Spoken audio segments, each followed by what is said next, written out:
शान्तिः शान्तिः। ओम। आइए आज की इस ध्यान कक्षा में हम आज कुछ विशेष अभ्यास करेंगे। हमने वैदिक संध्या के मंत्रों से ईश्वर की स्तुति प्रार्थना उपासना कैसे करनी है और अन्य मंत्रों से भी कैसे करनी है उसके विषय में कुछ उदाहरण पिछली कक्षाओं में समझने का प्रयास किया और उनका प्रयोग हम इस ध्यान कक्षा से भिन्न समय में निरंतरता पूर्वक करते रहें। अर्थात जो ब्रह्म यज्ञ है वह संध्या है वह प्रतिदिन दोनों समय हमारे लिए अनिवार्य है।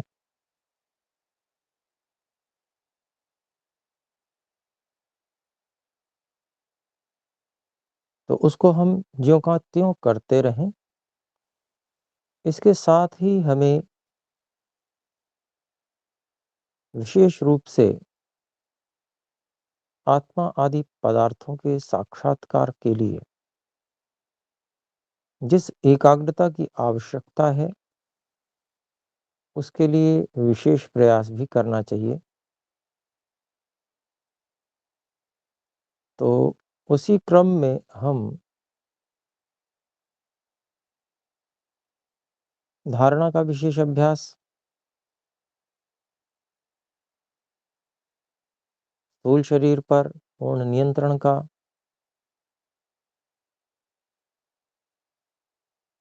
अभ्यास, उसको हम किस प्रकार से हर परिस्थिति में योगाभ्यास के लिए उपयुक्त बनाए रखें उसके लिए प्रयास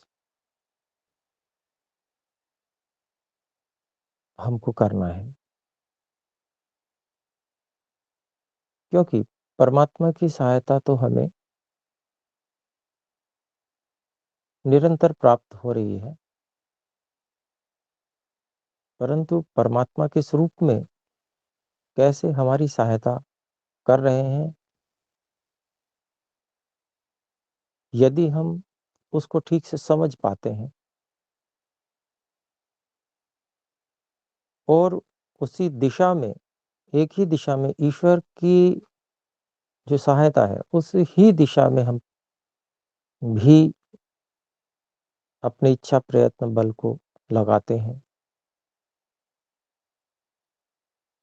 तो ये दोनों बल मिलकर हमारे लिए कल्याणकारी होते हैं। इसके विपरीत अज्ञान के कारण से यदि हम ईश्वर जिस ओर हमारे लिए बल लगा रहे हैं उससे विपरीत दिशा में कार्य करने लगते हैं, बल लगाने लगते हैं, तो हमारा जीवन अस्त व्यस्त हो जाता है, हम कष्ट में आ जाते हैं।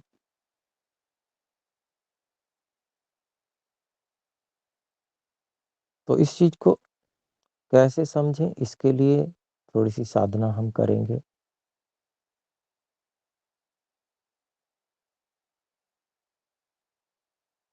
6 ऋतुएं हैं। 6 ऋतुओं में अनेकों वर्षों से हम अनेक प्रकार के व्यवहार करते आए हैं और इन 6 ऋतुओं में हमने बहुत से कष्ट भी भोगे हैं।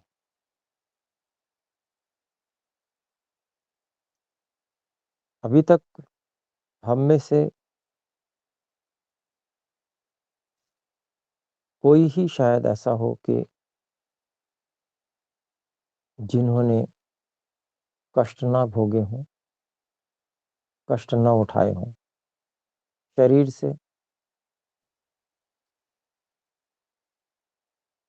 तो वो कष्ट एक तो अवश्यम भावी होते हैं जो फल के रूप में पूर्व जन्मों के कर्मों के फल के रूप में होते हैं, जिनको कि रोका नहीं जा सकता। परंतु बुद्धिमत्तापूर्वक ईश्वर के संकेतों को, ईश्वर के द्वारा दी गई सहायता को समझने से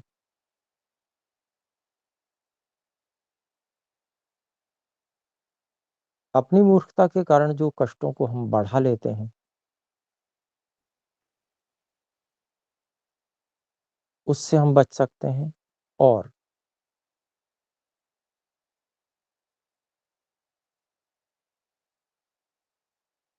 कुछ सीमा तक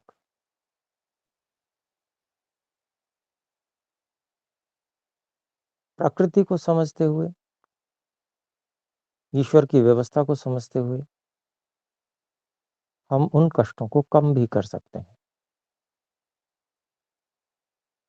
कुल मिलाकर हमें शरीर की ऐसी स्थिति बनाकर रखनी है कि हम जो मुख्य लक्ष्य साधना है,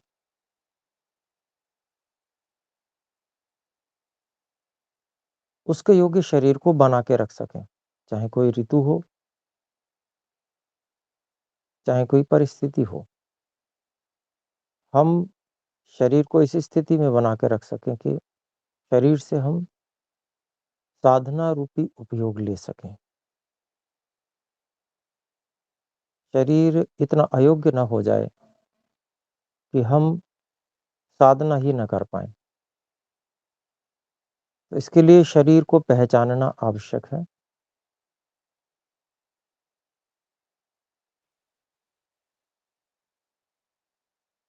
और शरीर में जो गतिविधियाँ हैं, परमात्मा के द्वारा जो स्वाभाविक रूप से की जा रही हैं, उनको यथावत समझने की आवश्यकता है और जिन-जिन क्षेत्रों में परमात्मा ने हमें स्वतंत्रता दी है, वह स्वतंत्रता श्वास लेना, छोड़ना, वह स्वतंत्रता जल ग्रहण करना या न करना, वह स्वतंत्रता अनेक प्रकार के भोज्य पदार्थों का ग्रहण करना अथवा न करना, शरीर और इंद्रियों से उनके उनके कार्यों को करना अथवा न करना सम्मिलित है।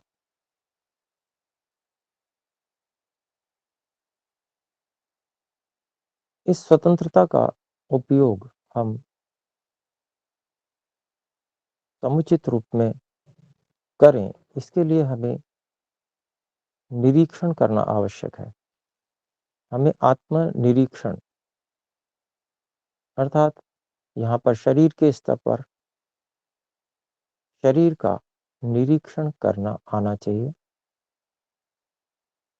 जिससे हमें शरीर के लिए क्या करना आवश्यक है और क्या करने से हमें हानि हो सकती है, उसके बारे में ज्ञात हो सके।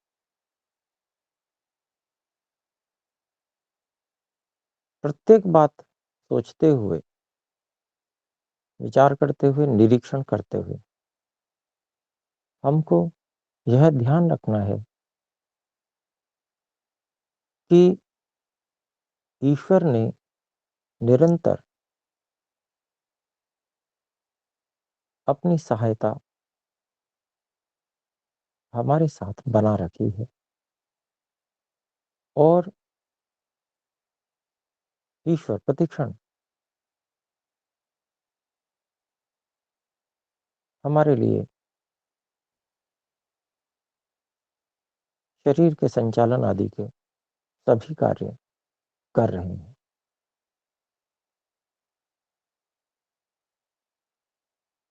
इसे हम ईश्वर समर्पण कहेंगे और यह ईश्वर समर्पण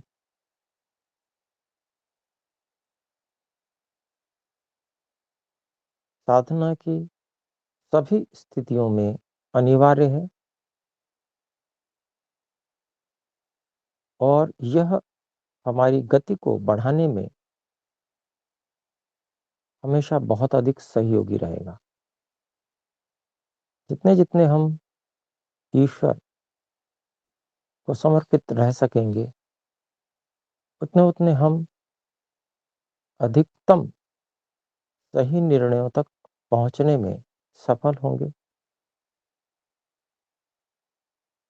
जहाँ हम ईश्वर का सहयोग और ईश्वर का स्वामित्व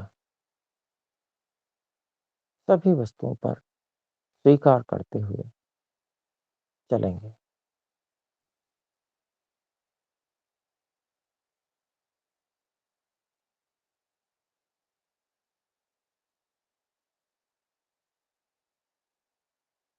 हे ईश्वर, मैं इस शरीर का जो कि आपने मुझे दिया है और आप ही इसका रक्षा और पालन कर रहे हैं।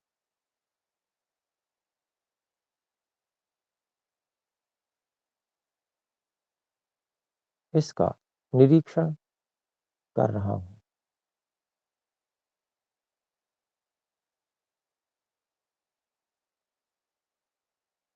निरीक्षण करने में हे ईश्वर, मुझे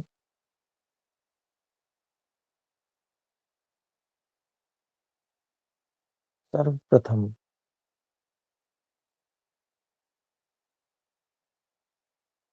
वात, पित्त, कफ के लक्षणों को अनुभव करना है, उनको समझना है।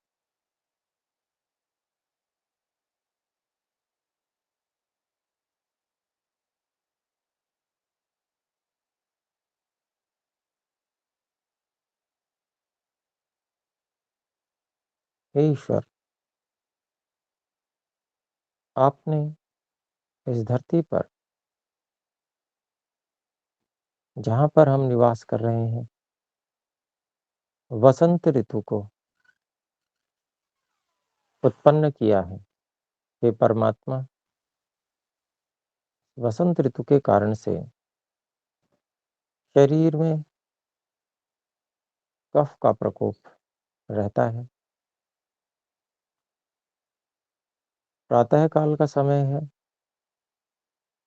इस समय भी कफ बढ़ा हुआ रहता है और वातावरण में शीतलता रहती है। इस कारण से वातावरण शीतल है और उसके प्रभाव के कारण से शरीर में शीतलता का अनुभव भी हम कर रहे हैं।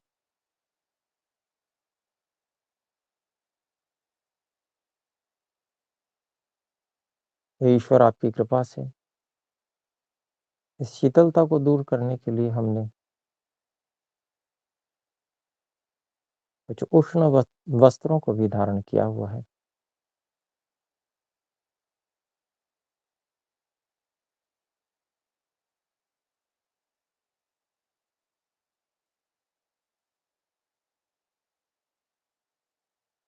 हम शरीर के निचले भाग से निरीक्षण को आरंभ कर रहे हैं। हे ईश्वर,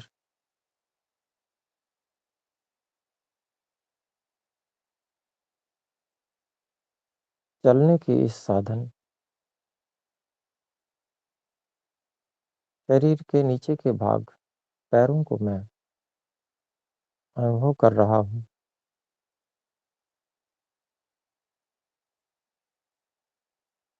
टखनों, पिंडलियों और घुटनों को मैं अनुभव कर रहा हूँ। यहाँ पर आपकी कृपा से स्वास्थ्य और सकुशलता है।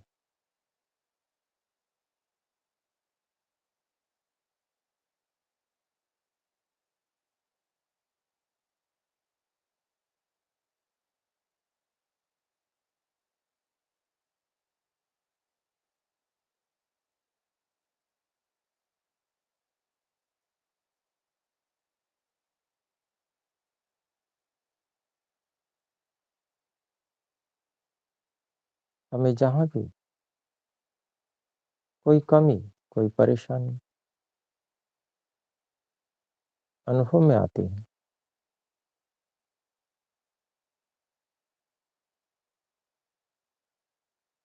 तो उसके कारण को विचार करने का प्रयास करेंगे।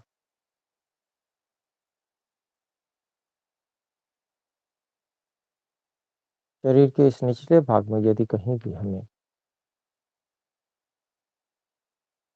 जलन, अत्यधिक अत्यधिक उष्णता, गर्मी अनुभव हो रही है,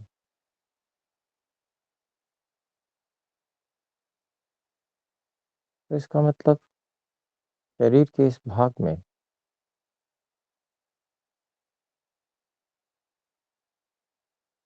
पित्त का प्रकोप है।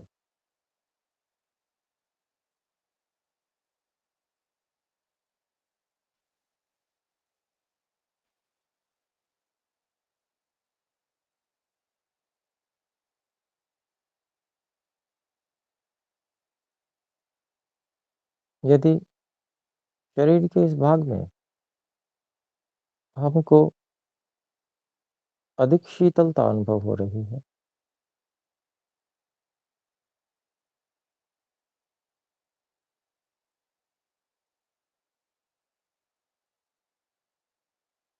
ठंड का अनुभव हो रहा है,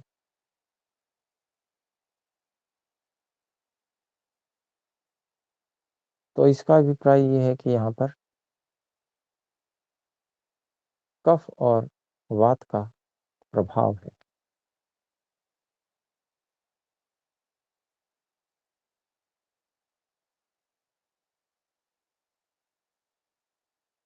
यदि हमें किसी प्रकार की पीड़ा की अनुभूति हो रही है, दर्द की अनुभूति हो रही है, और उस दर्द के साथ में गर्मी भी है,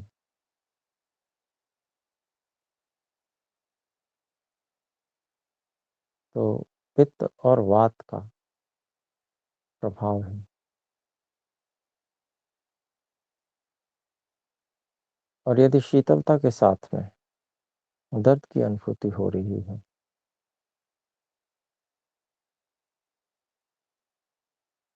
तो कफ और आम के साथ में वात है।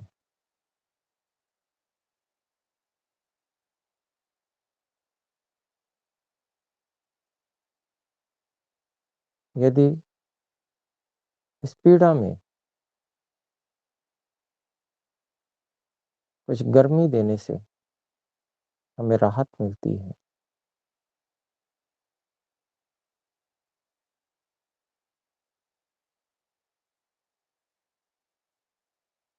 तो यहाँ पर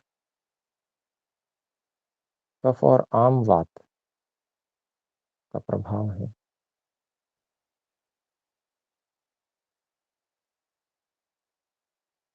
यदि गर्मी देने से राहत नहीं मिलती है,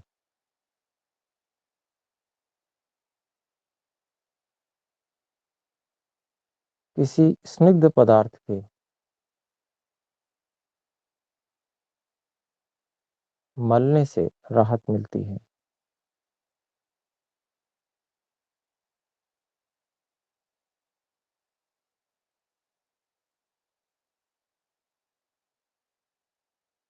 तो वहाँ पर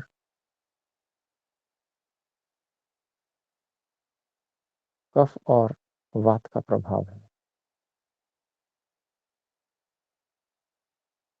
अगर तेल आदि स्निग्ध पदार्थ से भी हमें राहत नहीं मिलती है, शीतल घृत आदि पदार्थ से राहत मिलती है, तो वहाँ पर पित्त और वात का प्रभाव है।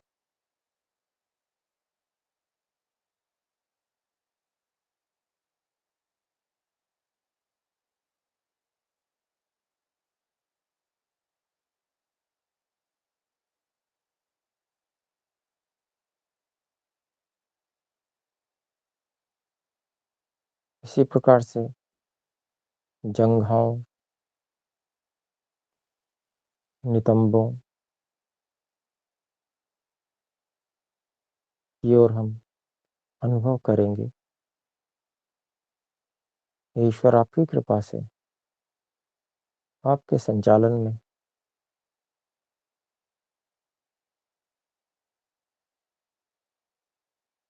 शरीर का यह भाग भी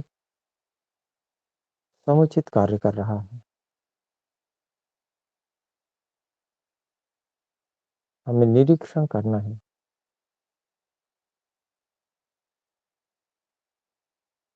कि शरीर के इस भाग में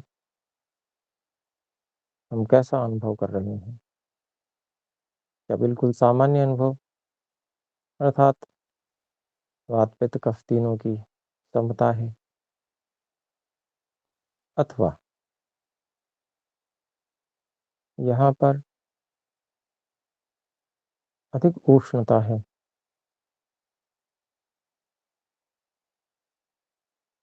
पित्त का अधिक प्रभाव है,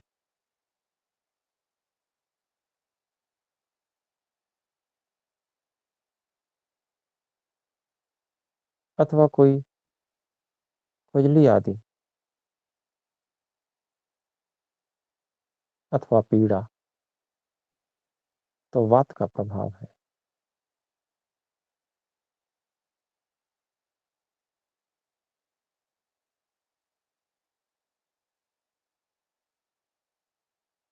शीतलता, भारीपन, तो कफ का प्रभाव है।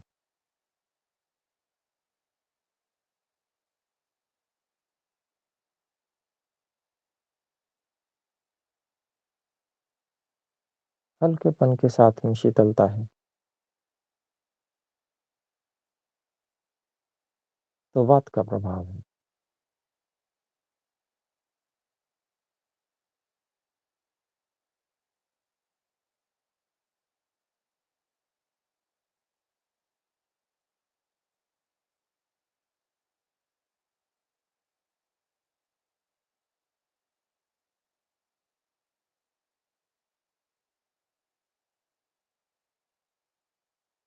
और ऊपर की ओर अनुभूति करेंगे।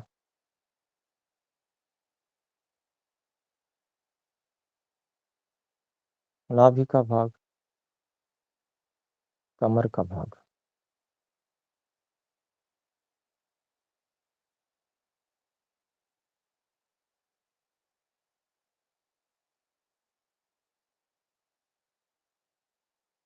आगे और पीछे, पसलियों के नीचे का भाग, पेट और पीठ,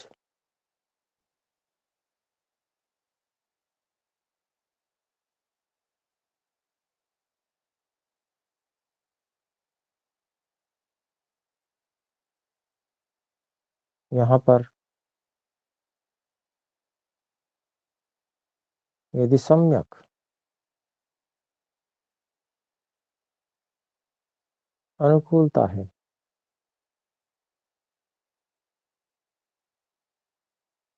तो वात पित्त कफ की समता है, धातुओं की समता है।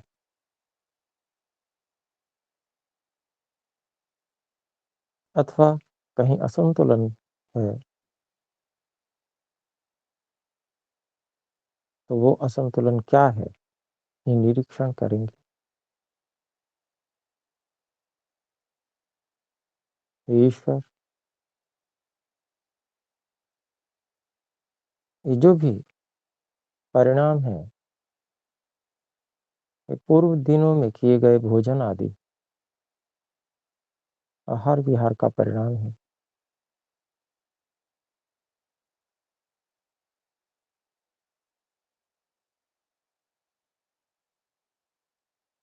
जल को जो ग्रहण किया है उसका परिणाम है। ईश्वर, आप तो अधिकतम हमारे कर्म फल के अनुसार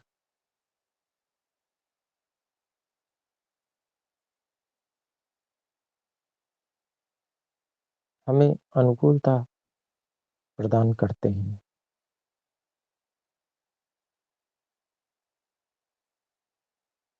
परंतु हम ही अपनी मूर्खता के कारण से,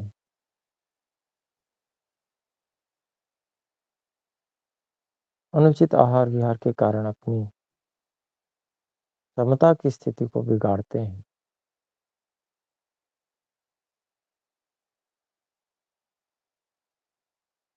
और कष्टों को भोगते हैं।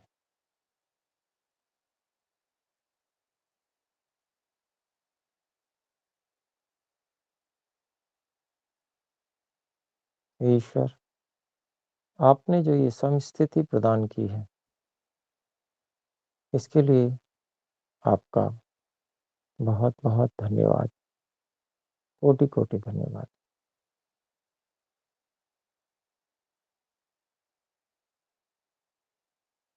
इस स्थिति को आप बनाए रख रहे हैं, निरंतर पालन कर रहे हैं। आपका कोटि कोटि धन्यवाद।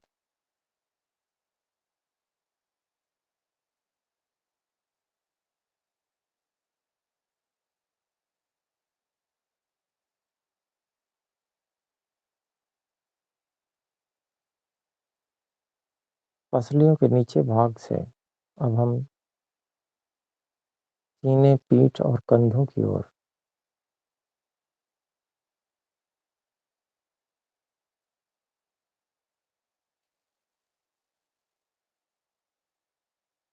आ गए हैं। कंधों से हाथों की उंगलियों तक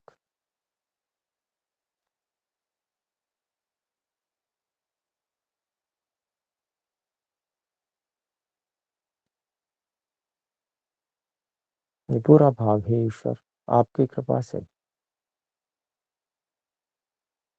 पूर्ण अनुकूलता को देने वाला,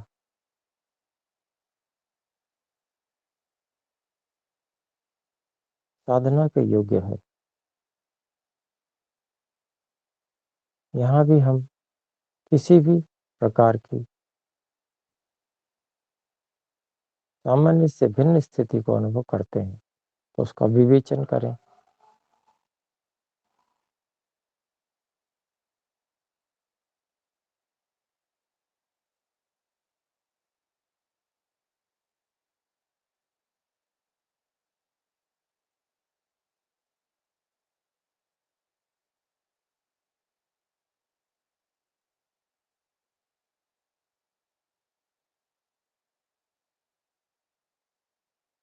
यहाँ समता है, शांति है।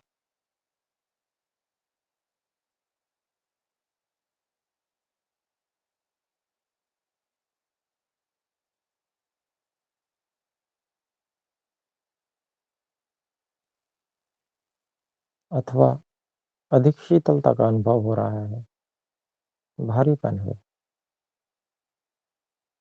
तो कफ की समस्या है।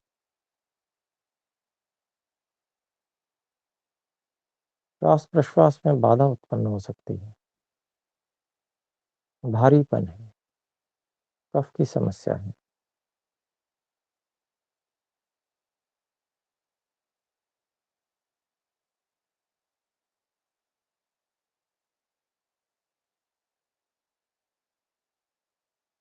कोई पीड़ा है,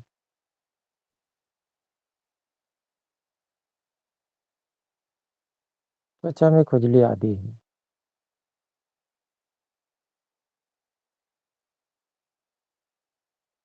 वात का असंतुलन है, हल्कापन और शीतलता है,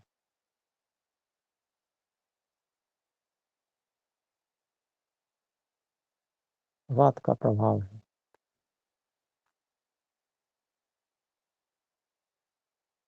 गर्मी है, उष्णता है, स्निग्धता है,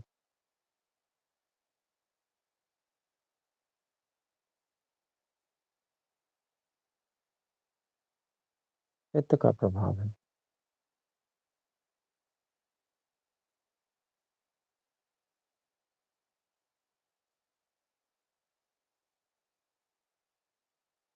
हम उत्तमांगों की ओर आएंगे, अर्थात जत्रु अस्थि, कॉलर बोन से ऊपर का भाग,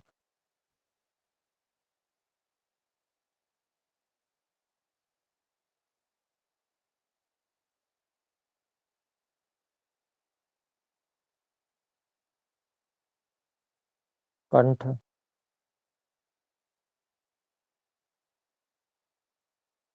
के भाग का निरीक्षण,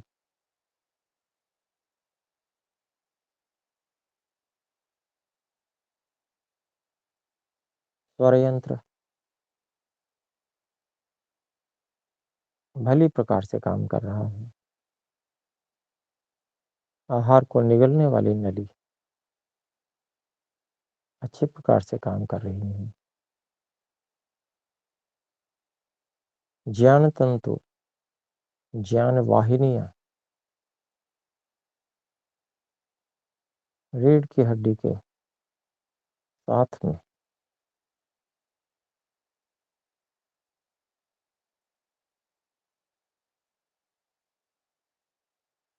मस्तिष्क को जोड़ने वाली अच्छी प्रकार से काम कर रही हैं। सभी स्नायुएं, मांसपेशियां ठीक प्रकार से काम कर रही हैं।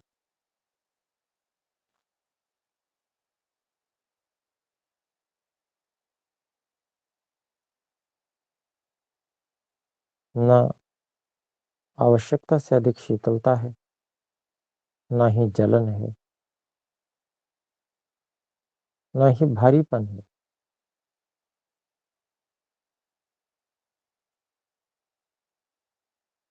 न ही कोई पीड़ा है अथवा न ही कोई खुजली है। सम स्थिति,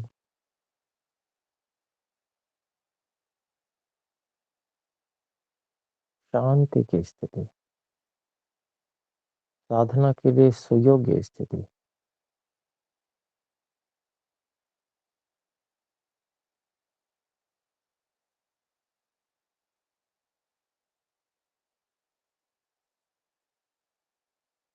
चेहरे पर इंद्रियों के स्थान,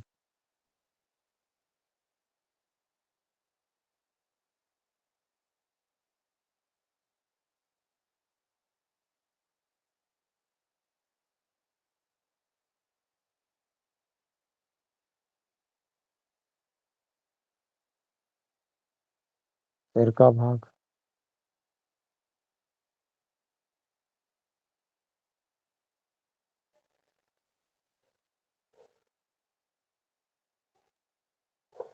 सम स्थिति है।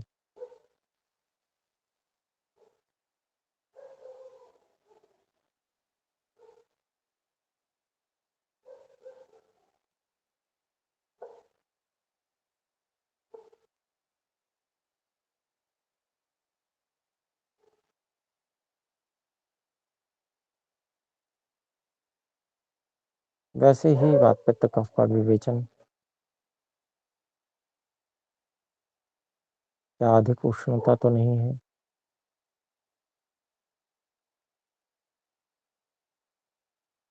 इंद्रियों के गोलक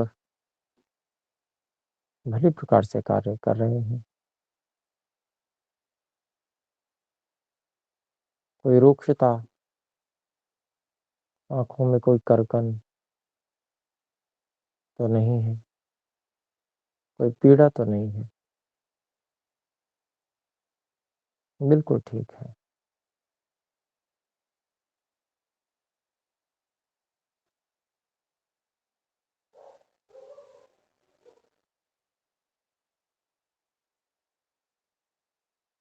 दृष्टि मांद्य है,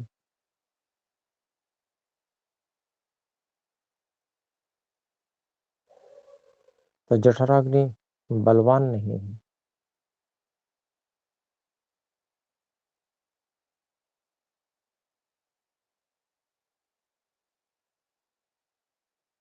क्योंकि नेत्रों को शक्ति बलवान जठराग्नि से प्राप्त होती है।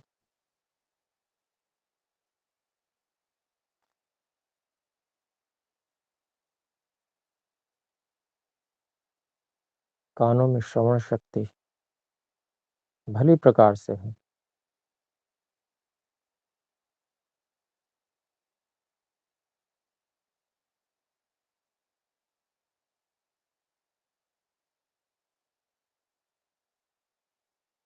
मस्तिष्क ठीक से काम कर रहा है। हम विचार कर पा रहे हैं। कोई भारीपन नहीं है।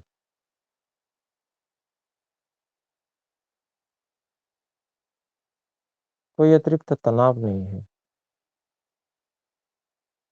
कनपटी शंख प्रदेश बिना किसी तनाव के है। मस्तक शांत है।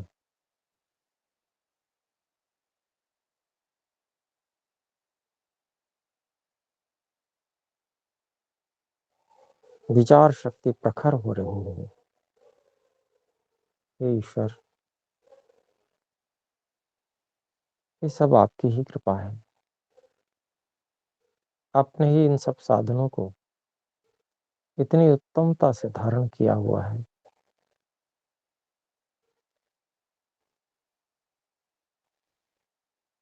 हे परम गुरु, आपको कोटि कोटि धन्यवाद करते हैं।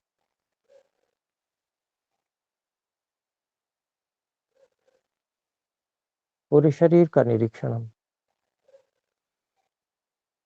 करने के बाद में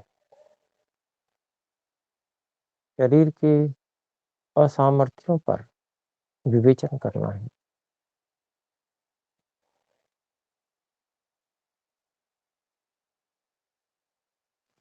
क्या हमारा शरीर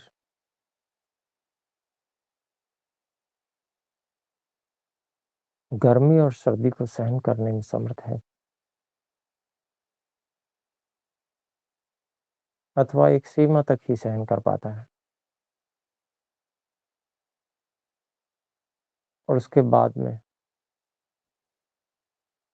अधिक गर्मी या अधिक सर्दी कष्टदायी हो जाते हैं। साधना पर दुष्प्रभाव पड़ने लगता है।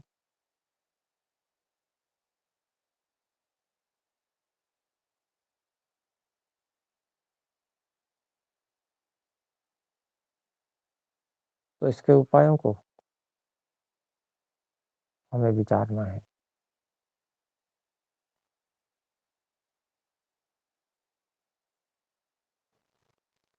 छहों ऋतुओं को हमने अनुभव किया है।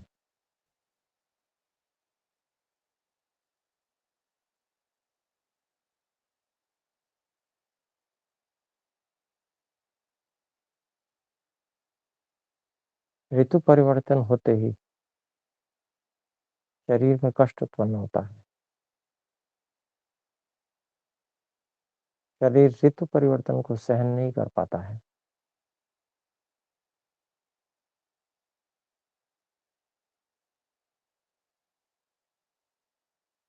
साल में 6-7 बार बीमार होना तय है।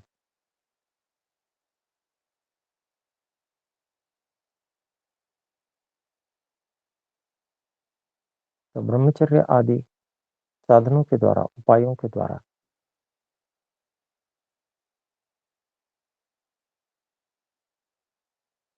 शरीर को,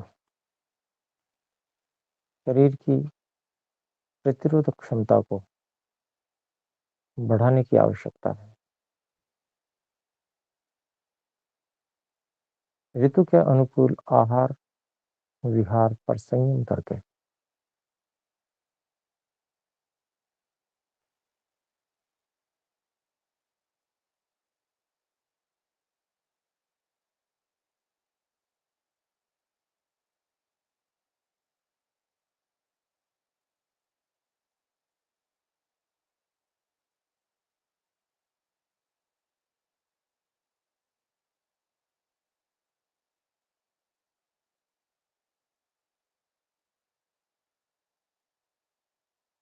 वायु को नियंत्रण करने के लिए, अर्थात शरीर में खुजली है, पीड़ा है, अत्यधिक हल्कापन है, अशक्ति है,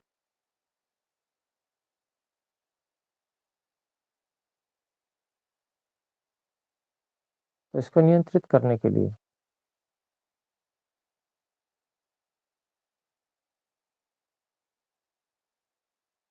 स्निग्ध और उष्ण पदार्थों का सेवन करना होगा।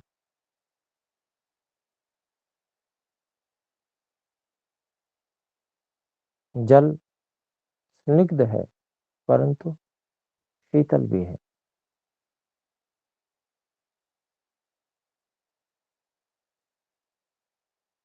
जल की मात्रा को भी नियंत्रित करना होगा।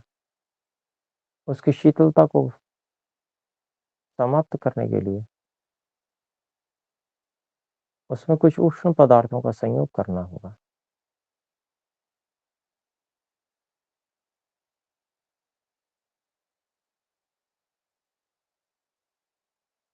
तभी जहाँ वात की समस्या है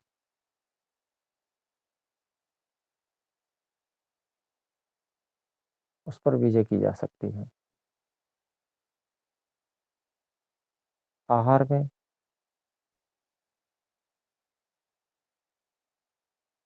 रूक्ष और शीतल पदार्थों को नियंत्रित करना होगा।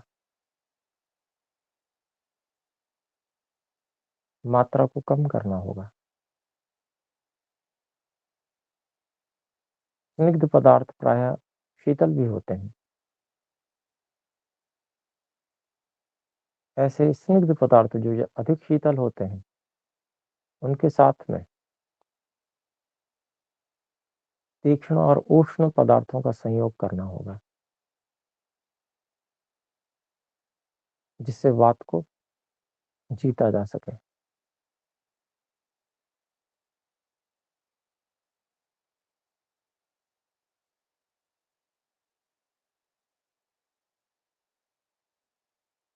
वात की समस्या नहीं है, शरीर में भारीपन है, शीतलता है,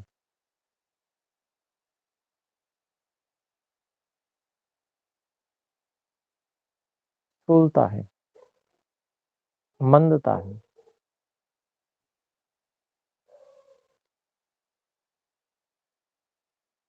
आलस्य प्रमाद है, कफ की समस्या है। इसको उष्ण और रुक्ष पदार्थों के सेवन से जीतना होगा।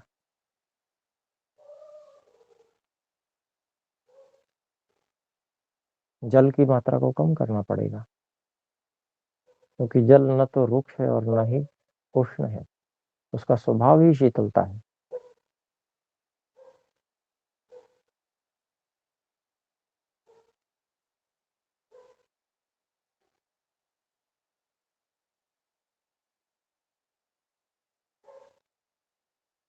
जल का सेवन आवश्यक भी है, परंतु कैसे वह रुक्ष और उष्ण हो सके, ऐसे पदार्थों के संयोग के साथ में जल का सेवन करना होगा,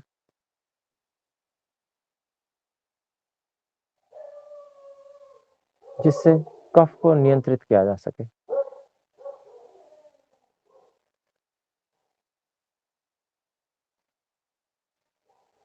शरीर में बहुत अधिक उष्णता है, गर्मी है। गर्मी के साथ में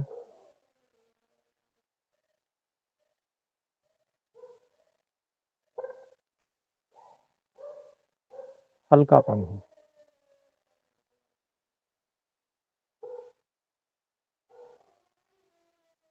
ऐसी स्थिति में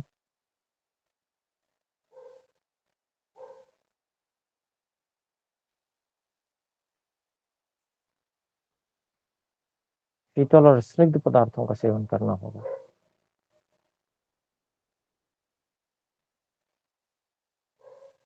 जिसमें जल मुख्य है।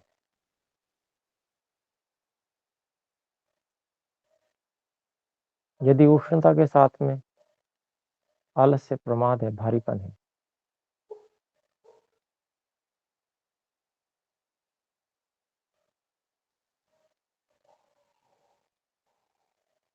तो शीतल परंतु रुक्ष पदार्थों का सेवन करना होगा।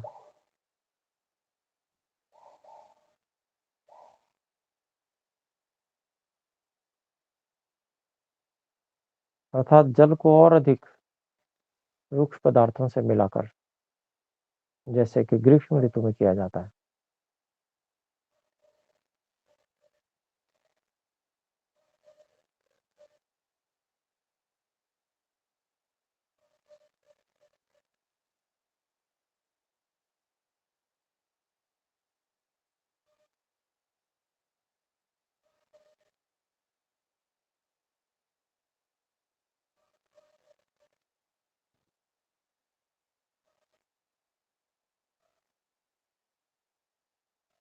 इन सब चीजों का ध्यान रखते हुए हम, हे ईश्वर, आपके दिए पदार्थों का अपनी स्वतंत्रता से उपयोग करते हुए आपकी साधना में लगे रह पाए। हम प्रतिक्षण आपके दिए इस शरीर रूपी साधन का निरीक्षण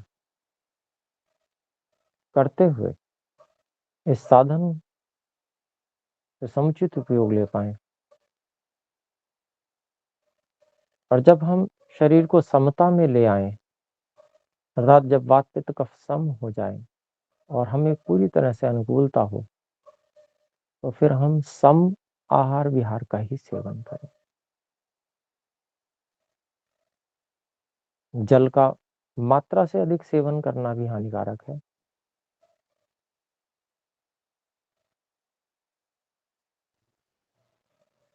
और आवश्यकता होने पर मात्रा से न्यून सेवन करना भी हानिकारक है।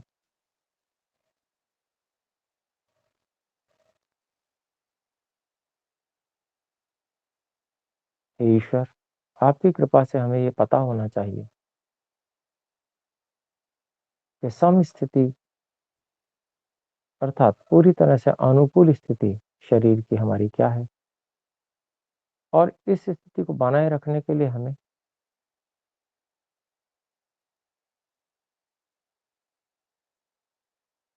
किस प्रकार के पदार्थों की कितनी कितनी मात्रा का सेवन करना है,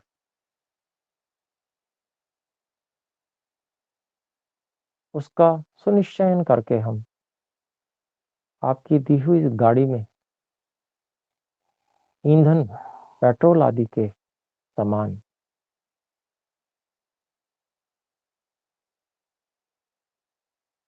बिना किसी राग द्वेष के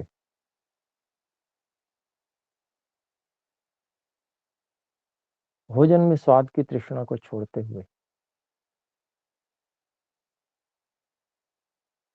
इसके लिए आवश्यक और अनुकूलता बनाए रखने के लिए प्रयास कर सकें, ऐसी प्रभु हम पर कृपा कीजिए। हे ईश्वर, आपके दिए हुए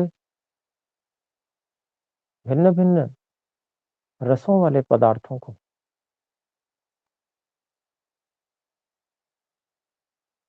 हम केवल ईंधन की तरह प्रयोग कर पाए,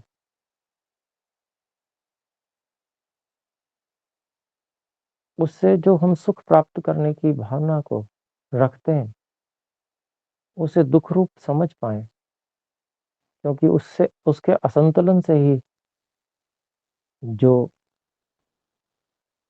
शरीर की समता और शांति रूप असंतुलन है, जिससे सारे के सारे शारीरिक कष्ट हमें आते हैं,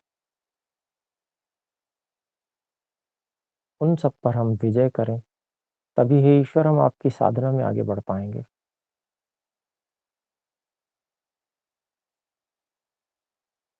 और जब हम एक बार पूरी तरह से इस शरीर को स्वस्थ रखना सीख गए, हमारे पूरे वर्ष भर के सही निर्णय हमारे पास आ गए और इस शरीर को हम वर्ष भर पूरी तरह से सक्रिय रखने में समर्थ हो गए। तो जो हमारी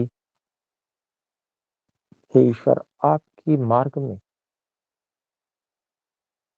उन्नति होगी, अन्नमय कोश पर तो विजय हो ही जाएगा, फिर प्राणमय कोश भी निश्चय ही हमारे नियंत्रण में आ जाएगा, क्योंकि प्राणों का ईंधन अन्नमय कोश ही है। अन्नमय कोश जब स्वस्थ रहता है तो प्राणमय कोश बलवान होता चला जाता है, और फिर हमें एकाग्र होकर प्राणों को केंद्रित करने की कला भी आएगी। उसकी भी हमें साधना करनी है। हे परमात्मा, हमें आप सद्बुद्धि दीजिए।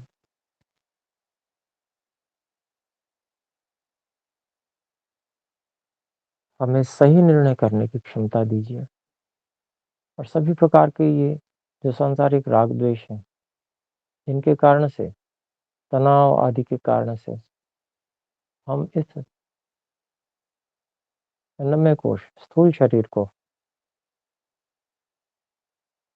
रोगी बनाते हैं, उन सब कारणों पर भी हम विजय प्राप्त कर सकें।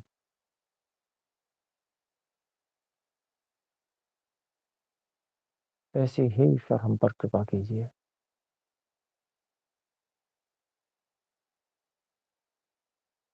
दोनों हाथों को परस्पर रगड़ें।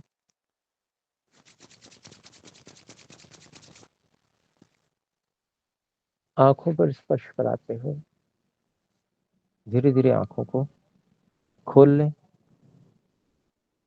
आज हमने ये ईश्वर उपासना में शरीर पर विशेष निरीक्षण किया। स्थूल शरीर अन्नमय कोश पर विजय प्राप्त करने के लिए हमें क्या क्या करना है, इसको हमने थोड़ा सा आज की साधना में लिया। तो एक दो निवेदन आपसे करना चाहता हूँ कि साधना के समय में जब हम जुड़ते हैं तो साधना के समय में कुछ बातें हमें अच्छी लगती हैं और हमको समझ में आती हैं। उन बातों को हमको साधना के तुरंत बाद नोट करना चाहिए। कॉपी पेन हमारे पास होना चाहिए, क्योंकि वो भूली जाती हैं।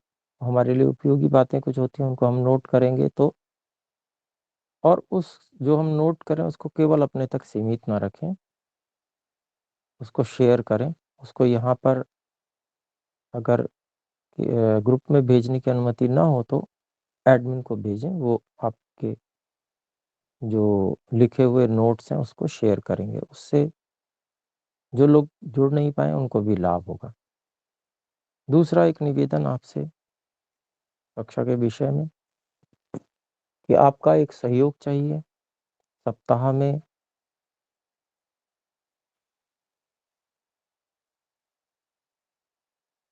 आपका एक सप्ताह में एक बार केवल आप में से कोई भी आधे घंटे का समय यदि दे सकें,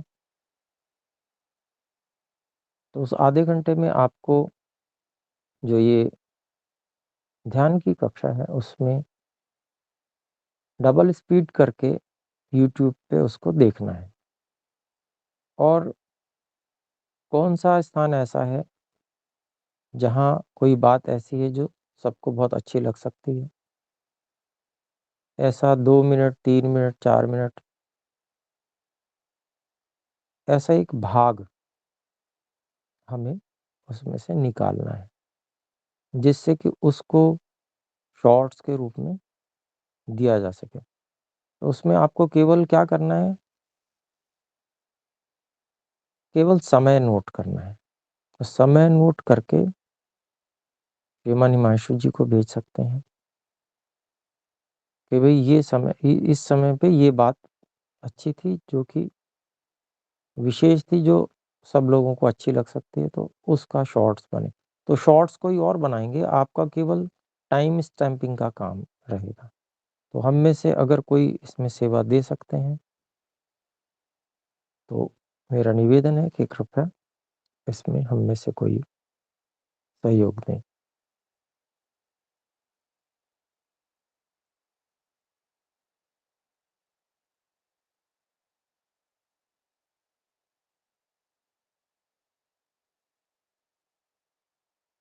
बहन डॉक्टर मीनाक्षी जी ने हाथ खड़ा किया है, कृपया बोल सकते हैं। जी, मैं प्रयास करूँगी। जो आपने कहा है उस जी, धन्यवाद जी। आप कृपया भाई हिमांशु जी को अपना नंबर भेज दें, जिससे वो आपसे संपर्क में रह सकें। जी, जी। धन्यवाद। तो आइए हम सब मिलकर एक बार ओम का उच्चारण करें। ओम।